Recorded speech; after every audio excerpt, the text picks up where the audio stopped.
Baik, assalamualaikum warahmatullahi wabarakatuh. Waalaikumsalam. Selamat malam pemirsa podcast MTS Miftahul Ulum 2 Baju Begidul. Alhamdulillah di malam yang penuh barokah dan bertepatan pada malam peringatan Nuzulul Quran bulan Ramadan 1444 Hijriah ini, malam ini kita kehadiran tamu spesial.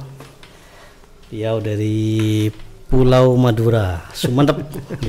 Selamat datang Ustadz Kandida Doktor Ustadz Rosyidi Bahri MAG. Ya, perlu kami perkenalkan, beliau ini pernah setahun di pesantren ini.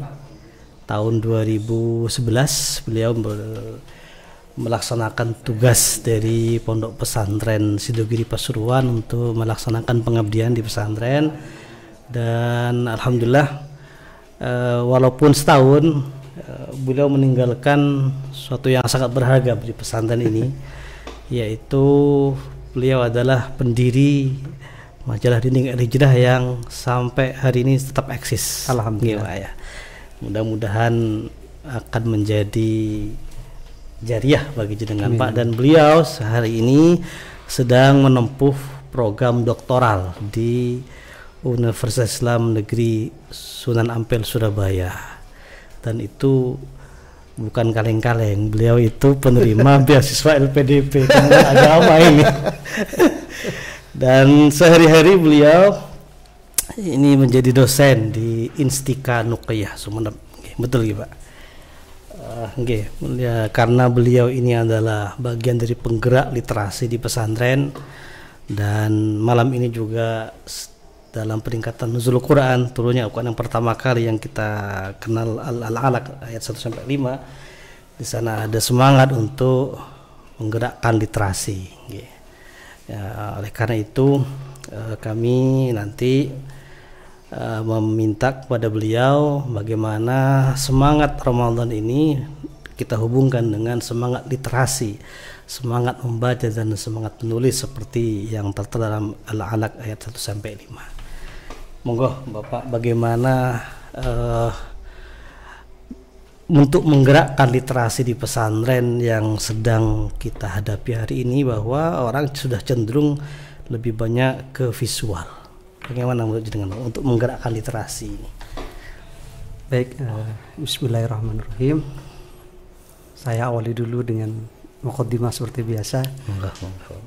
Dengan pertama bersyukur kepada Allah SWT yang telah memberikan kesempatan dan kesehatan sehingga saya bisa bersilaturahim kembali di Pondok Pesantren Miftahul Ulum Banyu Putih Kidul, Lumajang. Setelah sekian tahun lamanya tidak silaturahim dan tidak sowan, alhamdulillah malam ini bisa silaturahim kembali.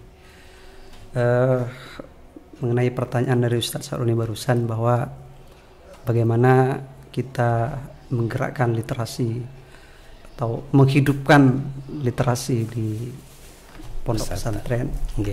Tentu yang pertama, dan ini juga sebenarnya budaya dari kita orang pesantren, bahwa literasi itu ya harus dimulai dari gerakan atau kesemangatan untuk membaca. Sejauh ini dengan adanya benturan gempuran dari dunia digital yang sangat luar biasa, semangat untuk membaca ini sudah berkurang. Nah, ini yang pertama harus dilakukan oleh pesantren adalah menghidupkan kembali gairah untuk membaca. Karena memang di agama kita juga perintah utamanya kan Iqra, membaca. Orang dapat menulis, orang dapat berkarya tentu karena dia punya referensi. Nah, referensi itu didapatkan karena kekayaan membaca. Dan membaca tidak cukup sekali. Ya. Karena Iqra-nya 2 kali. Iya, betul. Jadi harus banyak membaca, karena dengan banyak membaca referensi akan banyak, dan ketika referensi sudah banyak tinggal menuliskan bacaan yang sudah kita baca. Menulis. Kenapa menulis? Ya karena kalau tradisi menulis ini sampai mati di pesantren, maka kekayaan atau khazanah warisan keilmuan dari ulama-ulama terdahulu itu akan punah. Kenapa? Karena kalau tradisi berbicara itu akan lenyap dengan lenyapnya orang yang menyampaikan. Tapi kalau tulisan, sekalipun orang yang sudah wafat 1000 tahun yang silam, itu akan tetap kekal. Karyanya kita masih bisa baca hari ini. Jadi gerakan literasi itu harus dimulai dengan membaca, kemudian yang kedua adalah dengan menulis. Sebentar Ustaz, membaca apa? Kalau di pesantren kitab kuning, kadang kalau tidak paham kita sulit membaca, malas membaca kitab kuning ini. Nah, apakah ada batasan-batasan bahan bacaan itu dalam Islam atau bagaimana, atau bebas dan sebagainya? Saya kira kalau bacaan secara umum itu tidak terbatas. Ya karena kan Iqra itu tidak menyebutkan objeknya, tidak menyebutkan maf'ulnya ya. Iqra ya bacalah apa saja. Nah tapi agar lebih sistematis tentunya bacaan-bacaan yang harus dilakukan oleh pesantren tentu harus diukur dengan kemampuan. Nah bacaan yang pertama tentu bacaan dari pustaka-pustaka yang memang menjadi keilmuan di pesantren. Jadi dimulai dari membaca kitab-kitab atau buku-buku yang berkaitan dengan keilmuan pesantren. Tapi sekali lagi secara umum semuanya ya harus dibaca. Karena ya hidup di zaman di abad ke-21 ini tantangannya lebih besar. Betul. Jadi referensi dari manapun itu akan tetap penting dan saya kira akan tetap bermanfaat. Baik, yang kedua tentang menulis ini. Ini kadang banyak kita itu kesulitan mau menulis dari mana. Kebetulan Ustaz, di MTS Film 2 ini kita menggerakkan literasi, budaya literasi baik dari guru maupun siswa. Alhamdulillah selama 2020 kita gerakkan itu. 2022 kemarin kita berhasil menerbitkan sebuah buku. Alhamdulillah. Karya guru itu, kolaborasi karya guru, dan ini bukunya. Ini kita beri judul semikolon, refleksi dan resonansi, dan ini judul ini saya tidak tahu awalnya. Ada guru yang usul apa tuh semikolon Pak? Ternyata titik koma adalah. Sehingga katanya kalau titik koma kalau dalam bahasa Arab ilmu tajwid dengan saktah ya. Berhenti sejenak untuk melanjutkan kembali bacaan. Ya, makanya ada refleksi dan resonansi. Jadi di saat kita berhenti itu kita akan mengadakan refleksi terhadap program-program yang dikerjakan di madrasah ini untuk membuat sebuah program baru yang akan membuat sebuah dentuman suara yang meledak. Itu makanya ini kita tidak menyangka sampai setebal ini ternyata. Ada juga karya siswa, itu kumpulan cerpen dan puisi. Ini sebetulnya semangat jenengan dulu. Semangat jenengan ketika menggerakkan budaya literasi di pesantren. Akhirnya kita mencoba ghiroh jenengan dalam menulis, kita lanjutkan di MTS. Hanya 2 ini yang sudah terbit, dan insyaallah kita targetkan setiap tahun ada buku dari MTS 2 baik siswa maupun siswa. Jadi terima kasih semangatnya Ustaz. Jadi ini bagaimana cara memulai menulis, harus di mana dan harus apa yang harus tulis, kita kadang bingung kan. Ya, ini yang perlu dibantu oleh jenengan yang produktif ini. Sampai perlu saya sampaikan, tulisan beliau itu sampai tembus Kompas. Tembus koran nasional dulu waktu belum ada dunia digital sekarang. Gimana Ustaz caranya untuk menulis ini, memulai menulis? Sebenarnya konsep sederhananya untuk pemula menuliskan hal-hal yang menjadi aktivitas keseharian. Makanya dulu ketika kita masih belum bersentuhan dengan dunia digital, santri itu pasti punya catatan harian, diary, catatan harian. Ya entah itu hanya sekitar bercerita tentang aktivitasnya dari pagi sampai siang, siang sampai malam. Atau menulis kegalauan. Ada yang kemudian menuliskan hariannya yang lebih reflektif ya. Jadi dituliskan kegelisahannya selama di pesantren dengan bentuk cerpen. Kemudian ada yang dengan bentuk puisi seperti itu. Jadi itu saya kira awal untuk mengasah kemampuan untuk menulis. Seperti itu. Nah, kalau kemampuan menulis itu harus kemudian diarahkan ke hal yang serius, itu sulit seperti itu. Jadi saya pernah baca sebuah buku, cuman lupa judulnya, bahwa orang menulis itu ya seperti orang makan kacang. Gimana? Jadi orang makan kacang itu kalau di awal sepertinya ya biasa-biasa saja. Tapi kalau orang makan kacang ketika dia sudah mengupas kulitnya kemudian merasakan kacangnya, itu biasanya tidak mau berhenti sampai kacangnya habis. Iya betul. Jadi kalau istilah Maduranya ikut-ikut. Jadi sama menulis seperti itu. Jadi ketika di awal berlatih menulis hal-hal yang menjadi kesehariannya, nah itu kemudian menjadi habitus ya, menjadi kebiasaan. Ya seperti orang makan kacang tadi, sampai kemudian sampai habis itu tidak mau berhenti. Sama orang yang sudah candu menulis itu juga akan terus menulis itu. Ketika kebiasaan ini sudah dilatih, baru kemudian mencoba untuk menulis yang lebih serius. Nah, penulis hebat itu adalah penulis yang membaca. Jadi tidak ada penulis tanpa membaca. Bisa. Jadi punya kecenderungan misalnya di non fiksi misalnya. Jadi baca novel atau karya siapa. Nah, dengan membaca karya orang itu kita akan tahu. Jadi kalau dalam dunia penulisan artikel jurnal itu kita akan tahu gaya selingkungnya. Sama cerpen seperti itu. Jadi karya Kang Habibur Rahman Az-Zirozi seperti apa alurnya, karya cerpennya Joni Ardiadinata seperti apa. Nah, ketika sudah banyak membaca, ini akan membuat kita terinspirasi. Oh, seperti ini gaya penulisannya. Sama misalnya kalau di penulisan esai. Untuk esai saya sendiri sampai hari ini kagum pada dua penulis. Siapa Ustaz? Yang pertama adalah guru saya, Mas Dwi Sa'dullah. Di penulisan beliau yang tidak hanya mencurahkan hasil pikiran, tapi juga hati itu juga jadi tergerak. Betul. Kemudian sering ya di postingan beliau di medsosnya itu sederhana tulisannya tapi mengena. Saya meniru beliau tidak bisa.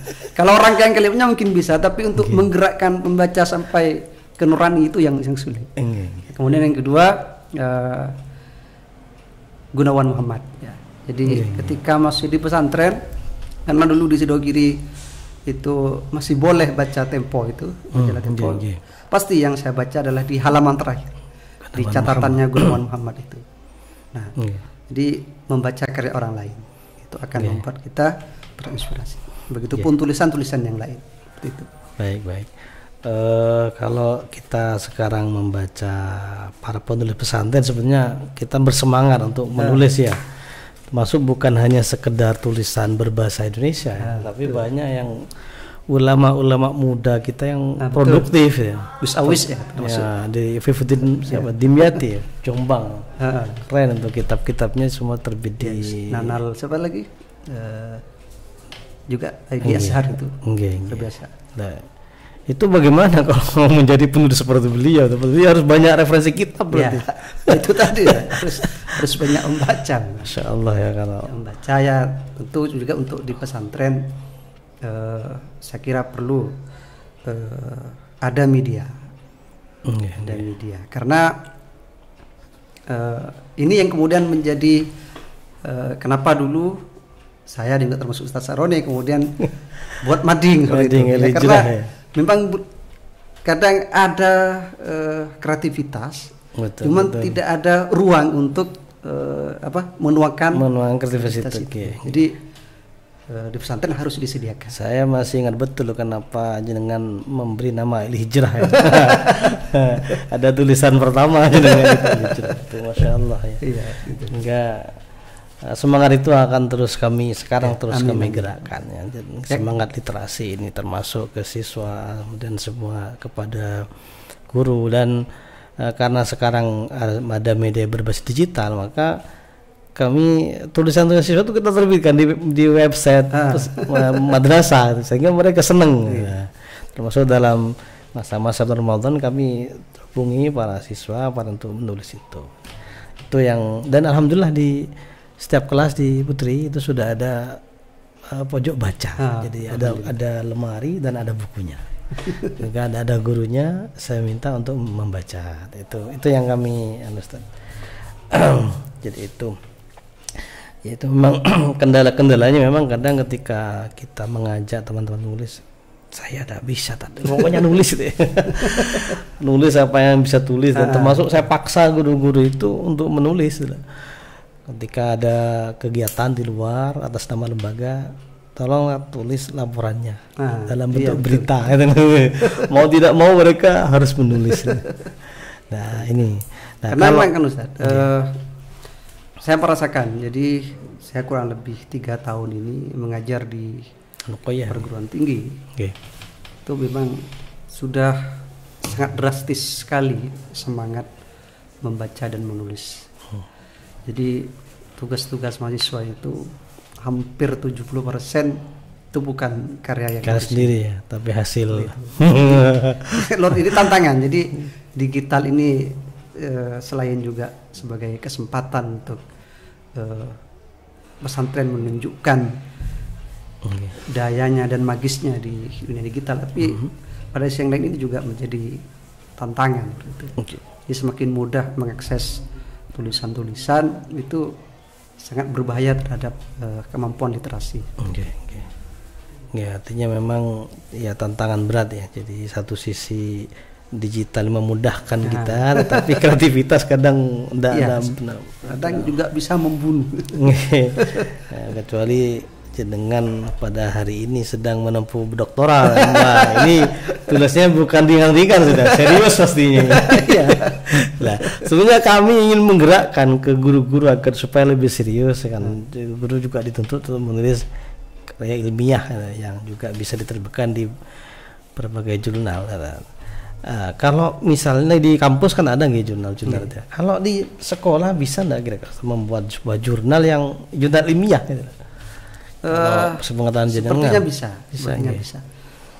Untuk sekelas organisasi seperti di NU, Lakpesedam itu kan juga mengelola.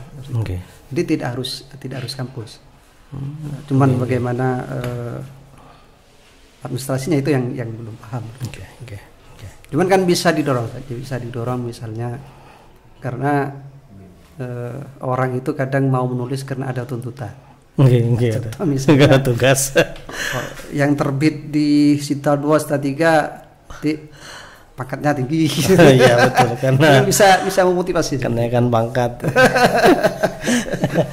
atau apanya yang dinaikkan misalnya. Kalau semua jenengan di Sidogiri itu kan sangat hidup lah literasinya. Itu seperti bagaimana seperti di pesantren Sidogiri? Karena kita kadang mengundang tim itu literasi Sidogiri, pernah kita Sidogiri Media pernah kita undang, ada 7 tim itu, ada Ustaz Ali Wafa kemudian dan timnya ada 7 tuh, 3 hari kita pelatihan. Nah itu yang jenengan tahu ya, apa itu bisa membuat gerakan literasi yang begitu hidup lah sampai hari ini BSU eksis dan luar biasa menurut kami itu. Di Sidogiri itu sebenarnya yang bisa menulis juga tidak terlalu banyak. Tetapi yang sudah memiliki kemampuan itu biasanya terus dilatih. Nah, kemauan untuk menulis itu juga berangkat dari santri seperti itu. Santri. Jadi biasanya teman-teman yang memiliki kemampuan menulis itu biasanya pertama-tama nulis di mading, karena di Sidogiri banyak madingnya. Perpustakaan ada madingnya. Infonya kalau saya baca itu di kamar mandi ada mading semua ya. Karena madingnya itu di kamar mandi di sebelah sungai itu. Jadi memang di sana di An-Najah juga punya, kemudian Aliyah punya seperti itu. Jadi ada banyak untuk menuangkan kreativitas. Sampai kemudian di Buletin Sidogiri kalau di awal-awal kan tidak ada rubrik untuk puisi. Kemudian sejak tahun berapa ya? tahun 2009 ketika saya nyantri itu baru ada rubrik visi. Artinya itu tadi difasilitasi. Difasilitasi. Baik Ustaz, ini mungkin kita beralih dengan ke setelah literasi ini. Kami mintanya begini. Yang saya tahu mungkin ini salah ya. Jenengan ini kan S2-nya beasiswa.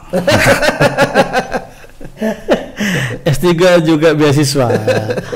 Barangkali mungkin ada tip-tip bagaimana mendapatkan beasiswa sebenarnya, apalagi di kampus yang tertua mungkin di Jawa Timur, yang keren ini ya.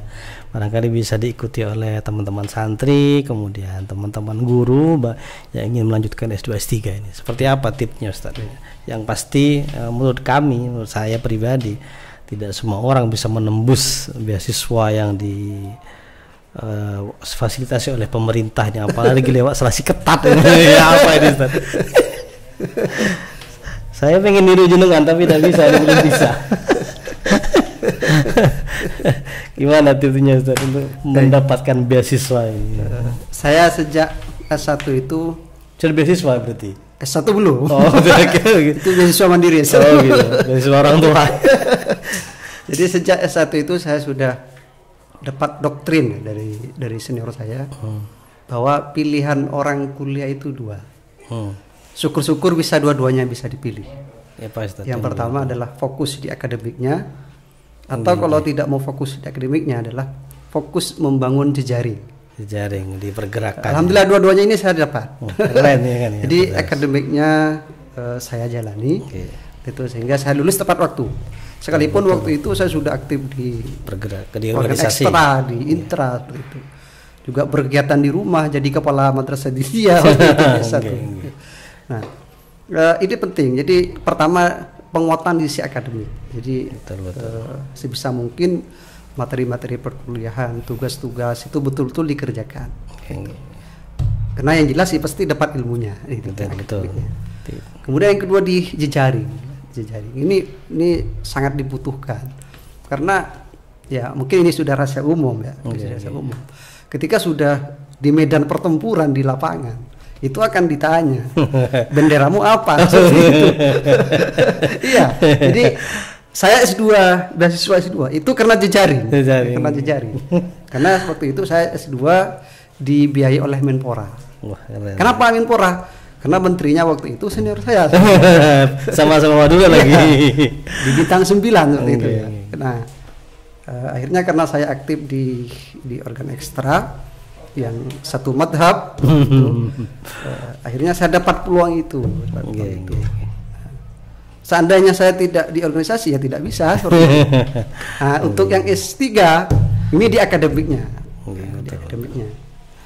Karena di administrasi kan harus ada sertifikat TOEFL atau TOEFL. Betul. Alhamdulillah bahasa Arab saya yang saya belajar di pesantren itu masih ada, sehingga skor TOEFL saya itu masih lebih 500. Keren. Kemudian di tes-tes yang lain skolastik dan juga di tes wawancara, Tasaroni gagal di wawancara ini. Jadi, yang ditekankan kemarin di beasiswa yang LPDP Kemenang ini kan adalah penguasaan di konten moderasi beragama. Betul. Alhamdulillah saya dulu ya jadi pengurus di An-Najah Sidogiri Ahlussunnah wal Jamaah. Kemudian ya di kampus ya juga konsen di itu. Bahkan kalau ada materi kaderisasi Ahlussunnah wal Jamaah di Sumeneb waktu itu pasti saya materinya. Jadi berbicara tentang moderasi beragama ya sudah biasa seperti itu. Dan ketika ada pertanyaan wawancara waktu itu ya saya ngomong ya lancar seperti itu.